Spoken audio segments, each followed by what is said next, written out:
My name is Roger Price. I live in Sydney, Australia, one of the most beautiful cities in the world. I started my career in the mid-1950s as a pharmacist and have spent most of the last 50 years looking at the various ologies and opathies, trying to find out why we are suffering this worldwide epidemic of an awful disease called average health. This discussion has to be generalized in nature and applies to people who were fortunate enough not to have been born with serious defects or genetic problems or to have suffered serious accidents. This program has taken more than a decade to produce, and most of the inspiration has taken place on my morning walks around this beautiful bay in this gorgeous city of Sydney. The situation is actually quite simple. In our lifetimes, we will only ever catch 4 things. We'll catch viruses, bacteria, parasites, or fungi. We will not catch high blood pressure. We will not catch crooked teeth. We will not catch cancer. These things are a consequence of how we function. And to paraphrase what Einstein said, he said that insanity is continuing to repeat the same behavior and expecting to get a different result. If we want to change what we have to change what we do. It is as simple as that. I have not discovered or invented anything. Everything that you will hear in this Breathing Well program comes out of the science going back some several hundred years. And I think before we start, it's fitting to pay tribute to those giants of science who came up with the concepts that we have turned into a really simple, effective posture and breathing training program.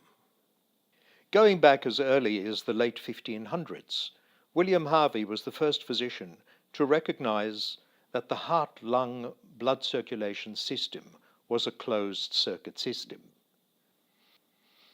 In the mid to late 1700s, Antoine Lavoisier was the father of acid-base chemistry, which is the basis on which blood transport, attraction and release from hemoglobin has been based.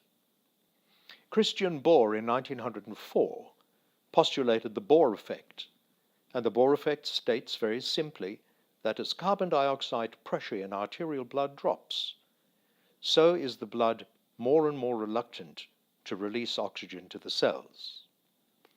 Henderson and Hasselbalch in the mid-1900s translated Lavoisier and Bohr's theories into pH, which is a simple measurement of whether something is acid or alkaline, wrote the seminal textbook on human anatomy, which is still being used today. I think we should also honor the philosophers, because philosophy is as important as science, and the two are very often inextricably intertwined. Arthur Schopenhauer, a German philosopher in the mid to late 1700s, stated of the truth, firstly it is ridiculed, then it is violently opposed, and finally it is accepted as being self-evident. John Maynard Keynes, the economist, stated that it is more acceptable to fail conventionally than it is to succeed unconventionally. Karma is that which represents a complete cycle of cause and effect. An unknown humorist said, "My karma has just run over your dogma." So unfortunately, we become subject to the 5 M's, the myths and mixed messages of modern medicine.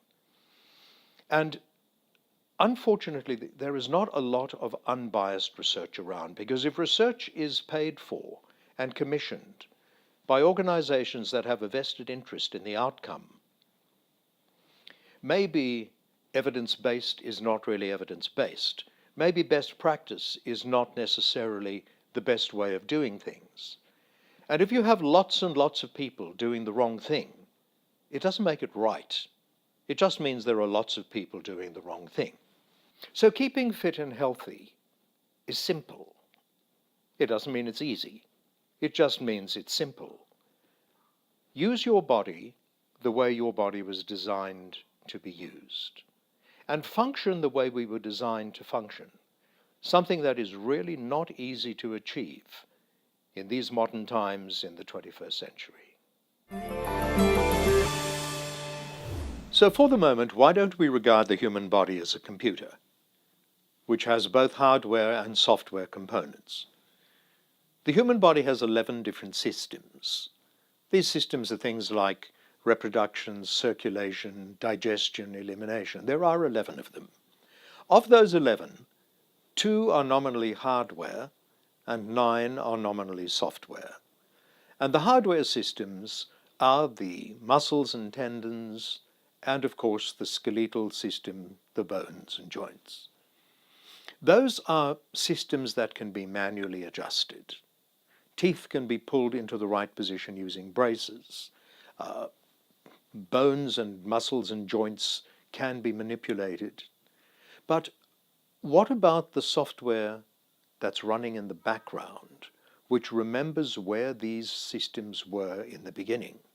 If you adjust a hardware system and you don't fix the software, you're only going to get relapse. The software is going to think that something has gone wrong, where in fact something has gone right, and the software with its old habits and its old messages will cause that new adjustment to go back to where it was initially. It is no secret that 90% of orthodontic treatment relapses. It relapses because the teeth went out of balance because of muscle imbalance. If the teeth are pulled back into alignment and the cause, which is the dysfunctional muscle pattern, hasn't been addressed, you can be assured that the teeth will start to move back to where the muscles feel they are comfortable. This is all about Newton's third law. And Newton's third law says that for every action, there is an equal and opposite reaction. So if you're doing something habitually, which keeps your body out of balance, sitting the wrong way in a chair, the wrong chair, the driver's seat of the motor car not in the right position, the body will eventually assume that that is normal, and will start to adjust the other functions of the body to balance what is regarded as the new normal. Second only to heartbeat, we breathe more times a day than any other function in the human body. The average person breathes between 28 and 30,000 breaths a day. If these breaths go out of balance, as they tend to do if the hardware goes out of balance, we're repeating something dysfunctional tens of thousands of times a day. And the consequence of this is an imbalance or compensation, commonly known as symptoms. There's no particular point in treating the symptom if one ignores the causes of the original problem. Breathing has 2 components. It has a mechanical and it has a biochemical component. The mechanical component is the mechanics of breathing, the movement of the diaphragm, the movement of the muscles of the chest, the neck position, head position, jaw position, all dictate how our breathing functions. From a biochemical point of view, we have to keep balances within the body, and breathing is one of the major functions that ensures correct biochemical balance in the body. All of this will be explained in much greater detail in the next segment. But for the moment, please just accept the fact that if your breathing pattern is out, your body's chemistry is going to change. And if this changes on a permanent basis, you are simply not going to feel well. Nothing happens in the human body that does not go through a tube. We are basically nothing more than a bunch of calamari on 2 feet. And if the tube transport systems are not functioning smoothly, you can bet your bottom dollar that the systems are not going to function smoothly. Tube tension is actually controlled by carbon dioxide levels, which in turn are controlled by the rate and depth and pace of breathing. So don't be surprised if a lot of symptoms and a lot of illnesses that you come across have their origin in poor function of tube and cell structures within the body. The Breathing Well program is designed to identify these patterns and to re-establish body balance. Because once your body is functioning in balance, the power of the human body is sufficient to correct most of the complaints that we have. Of course, I'm not referring to anything hereditary. I'm not referring to birth defects or major trauma. I'm talking about the things that normally bother the average person in the street, which are as a consequence of the body not functioning correctly.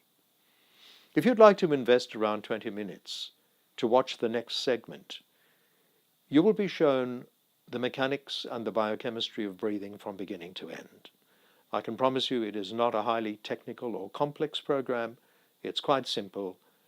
And at the end of this, I think you will understand the vital nature of functional breathing and functional balance and posture in the body. Get your breathing right, get your body back into balance, and you will change the way you feel. You feel the way you feel as a consequence of what you are doing. If you don't change what you're doing, you're going to continue to feel the way you feel today. I have deliberately simplified this program, as it is the context and the relationship that counts, rather than the pure science or the pathways. The human body functions in a very narrow pH range, between 7.35 and 7.45. And should the pH move to 6.8 or 7.8, cell death will occur.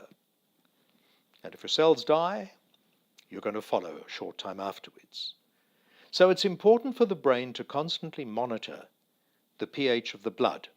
And it does this through a little sensor in the brain stem, which is sensitive to pH change. And when the sensor sees that the pH is moving either side of the optimal 7.35 to 7.45, it has to do something to bring it back into balance. What it uses is a process that we call buffering. And buffering is nothing other than if something is acidic, you add an alkali, and if something is alkaline, you add an acid. And the alkali and the acid in the human body are bicarbonate and carbonic acid. And both of these substances require a constant pressure of carbon dioxide to be present in the body before they can be manufactured. So it stands to reason that if our carbon dioxide levels fluctuate, so will the amount of buffers fluctuate, and we might not be able to bring about the necessary balance as and when we require. So where do we get our carbon dioxide from? Many people believe that we get it in the atmosphere because that is where the thrust of global warming and climate change is, that the atmosphere is loaded with carbon dioxide. Down at ground level, that is not true, because CO2 is a plant food. And at ground level, we have less than 0.03% of carbon dioxide present. The human body requires 6.5% of carbon dioxide to be present at all times in order to successfully make the required buffers. This 6.5% is represented in scientific terms as millimeters pressure of mercury, which is nothing other than the pressure required to move the column of mercury up or down the glass tube in the old blood pressure monitor.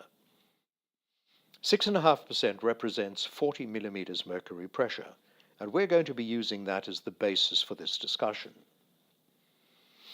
Well, if we don't have enough carbon dioxide in the atmosphere, where do we get it from? The answer is simple. We manufacture it ourselves. And it is a byproduct of exercise and metabolism, where the process of converting complex substances such as proteins, carbohydrates, sugars into energy will release carbon dioxide and water as byproducts. At this point in time, I think it's important to talk about oxygen, because the human body's requirement for oxygen is only 5%, and the air around us contains 21%. So the reality is that as long as you are breathing, you have 4 times as much oxygen as you could ever require. So from the point of view of looking at the breathing mechanism at this stage, oxygen does not feature. We do not have to manufacture it. We do not have to store it. All we need to do is breathe. Once we've made the carbon dioxide, we have to store it. And we store it in the lungs. Basically, that is the prime function of the lungs, to interchange oxygen and carbon dioxide on a 24-hour-a-day, 7-day-a-week basis for the 50 trillion cells in the human body. Most people find this difficult to understand or to believe. But if we were to take a set of lungs and open them and iron them flat, they would occupy a surface area roughly equivalent to a tennis court. So to explain things a little more simply, why don't we regard the lungs for the moment as being like a little spa bath? And in a spa bath, you have a pump, you have a reservoir, you have an inlet, you have an outlet, and you have a reservoir level. Provided the water is above the inlet, the spa bath is going to work correctly. The lungs are very similar. The only difference being is that there's not water in the lungs. There's carbon dioxide, which has to be in the reservoir of the lungs. Should that fall below 35 millimeters pressure, that is when we start to experience imbalances which turn themselves into symptoms. Optimally, as we discussed, the lungs would like 40 millimeters pressure of carbon dioxide. And the brain is set to trigger breathing when carbon dioxide reaches that 40 millimeter mark.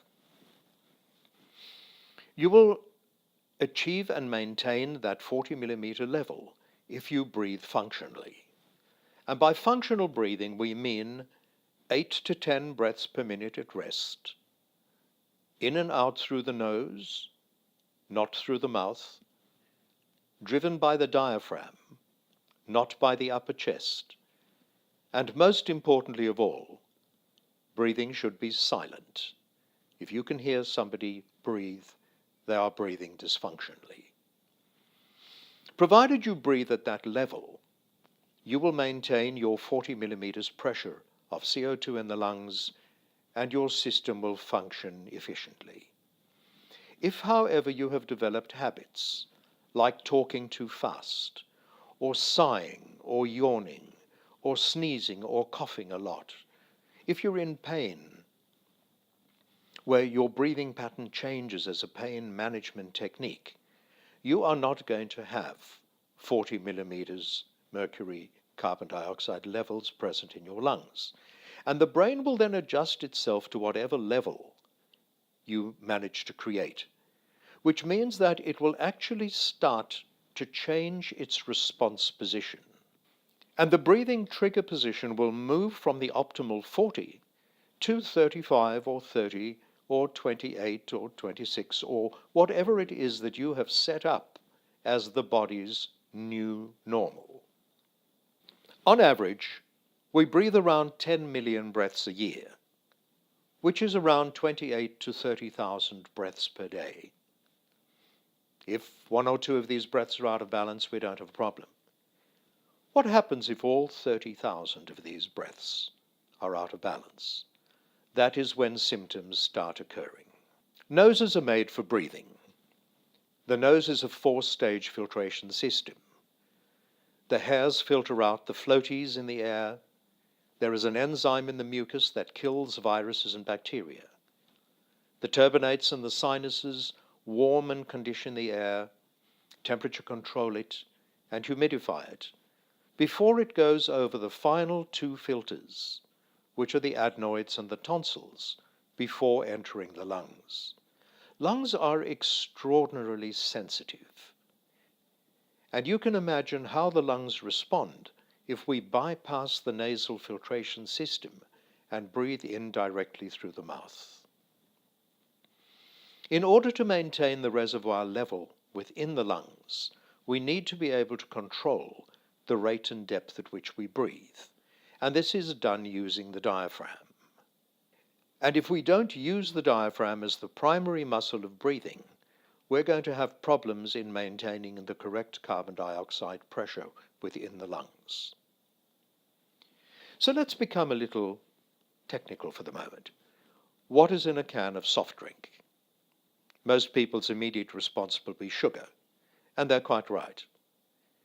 A soft drink is water, salts, sugar, coloring, flavoring, and of course, carbon dioxide. That's why it's called a carbonated beverage. So it's a hot day, and you've been rushing around, and you pop a can of iced sparkling drink, and it's full of life, and full of sparkle, and full of fizz, and full of buzz. Have half the can. Come back an hour later. What's it like? It's lost its fizz, it's lost its life, it's lost its sparkle, and it's gone flat. So the question is, what is blood made of? Well, you might be surprised to know that blood is made of exactly the same things. Water, salts, sugars, coloring, and carbon dioxide.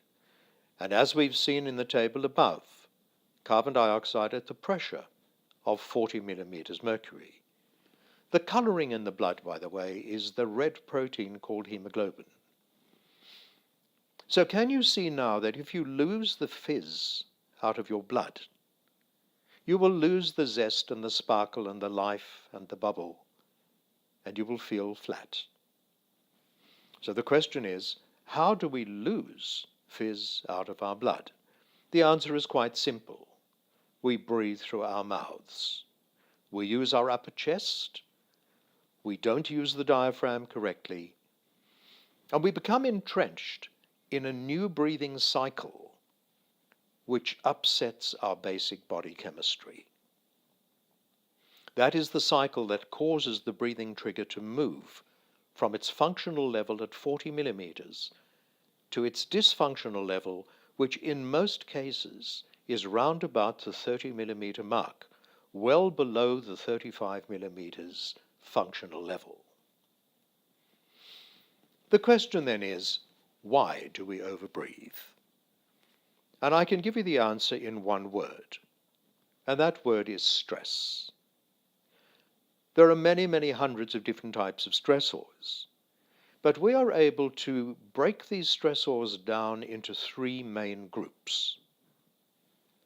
The first group we call functional, and that covers how do you sit, how do you stand, what are your breathing mechanics and dynamics like, do you talk fast, are you in pain, do you spend a lot of your time hunched over the wheel of a car or over a computer screen. All of these physical things are stresses, and they change our breathing patterns. The second group of stressors are what we call ingestional. What do we put into, onto, and around our bodies, where if our bodies are not happy with what we have ingested, will do their utmost to reject them. This is stressful. Vomiting, diarrhea, coughing, sneezing, these are all stresses that we subject ourselves to if the body is trying to rid itself of inhospitable things. And the final group of stressors is not what we're eating, it's what's eating us.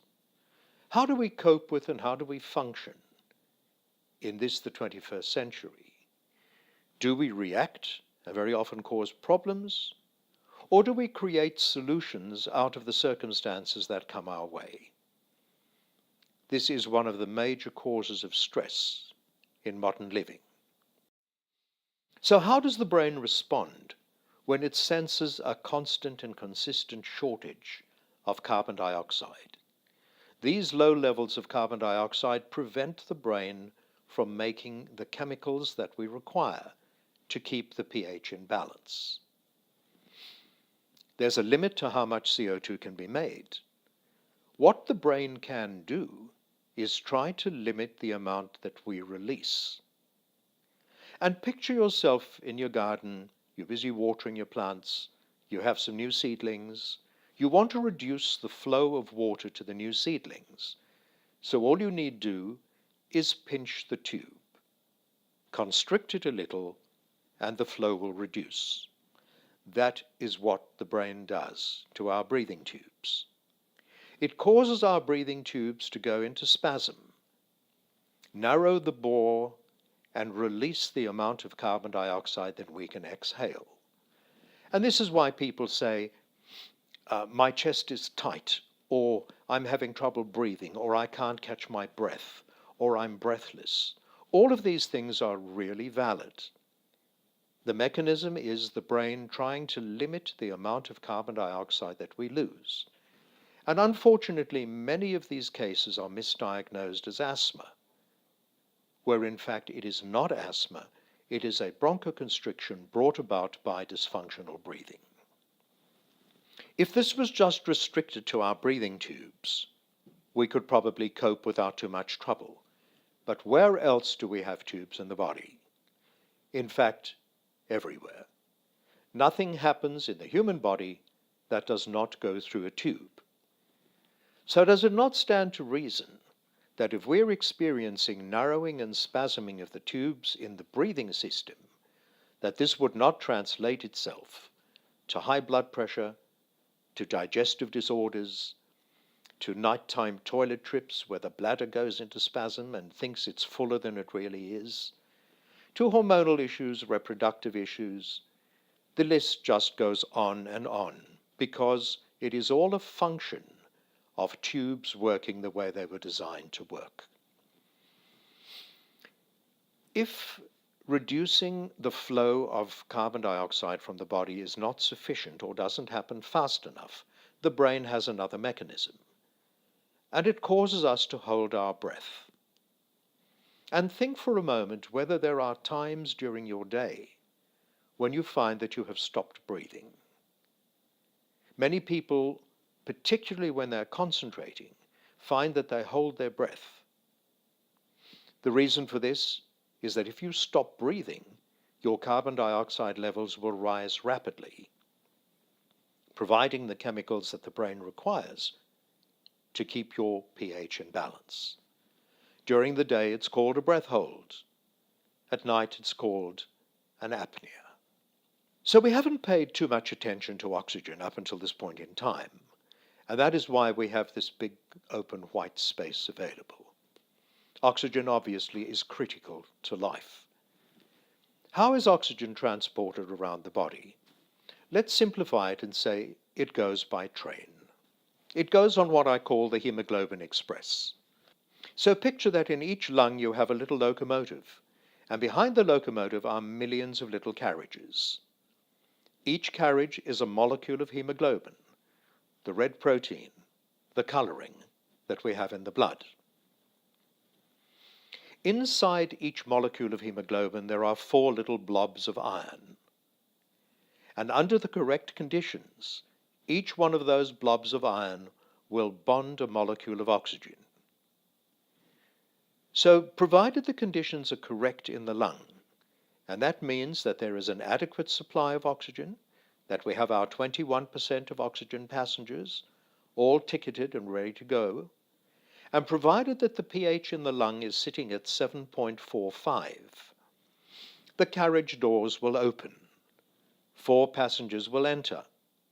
They will sit on their metal seats and lock down their chemical seat belts for the journey. And that will give us a saturated molecule of oxygen on the hemoglobin. There is no room for 5 passengers or 6 passengers. So breathing faster or deeper, or spending $20 at the local oxygen bar to put a tube up your nose, isn't going to make any difference at all. So we have this train with these oxygenated carriages traveling around the body, going to the various train stops. When the train gets to the position where the oxygen is to be released, somebody has to get inside the carriage, unclip the chemical seat belts, open the doors, announce to the passengers that this is the end of the line and they should please leave the train. Now, on a train, that is normally done by the conductor. And you can see how you spell the word conductor. Provided there are sufficient conductors at the various stations, the flow of oxygen will be unimpeded. But what happens if there is no conductor present? The result of that is carriage after carriage after carriage, loaded with oxygen, but not able to release that oxygen into the body for utilization.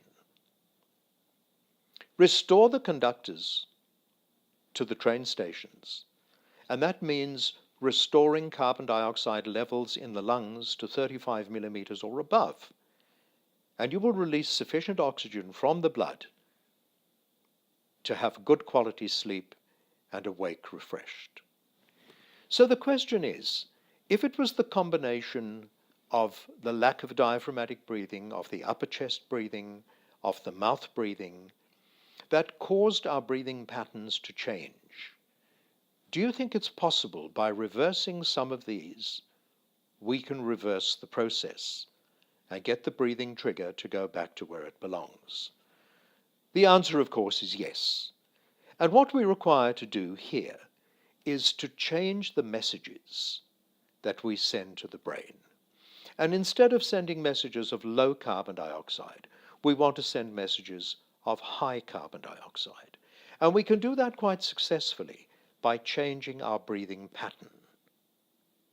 And the more messages of high carbon dioxide that we send to the brain trigger, the more chance we have of getting it to return itself to its functional position. It also makes sense that we need to address the diaphragm breathing, the open mouth position, and the upper chest breathing. And provided we do these things simultaneously and have a look at the stressors that have caused us to adopt this dysfunctional pattern, we have a very good chance of restoring our breathing patterns to normal. I'm sure we've all seen people like this. Anxiety panic attacks, pale children with their mouths open, waking exhausted in the mornings, children with receding jaws, children with crooked teeth, people sitting on an airplane or on a bus or on a train with their mouths open, snoring away. All of these people have pretty ordinary tubes. The tubes are in and out of spasm, they're in and out of tension, and they suffer symptoms. They also have blood which is reluctant to release the oxygen, causing them lapses in memory, chronic tiredness, and the inability to function. I guess we've all seen people like this as well. People who exercise with their mouths closed, children with beautiful little gappy-toothed smiles, children who sleep with their mouths closed, comfortably and peacefully, and awake refreshed in the mornings. People with good posture. These people all have healthy, happy, open tubes, and blood that happily and rapidly releases the oxygen into the body. So it is essential for us to be able to measure carbon dioxide levels in the lungs. And for this we use a biofeedback capnometry technique, which is non-invasive, it is quick, it is simple, it is painless, it is low cost and highly efficient. Breathing is not all about oxygen. Breathing is predominantly about carbon dioxide, and that is the basis on which the Breathing Well program has been designed.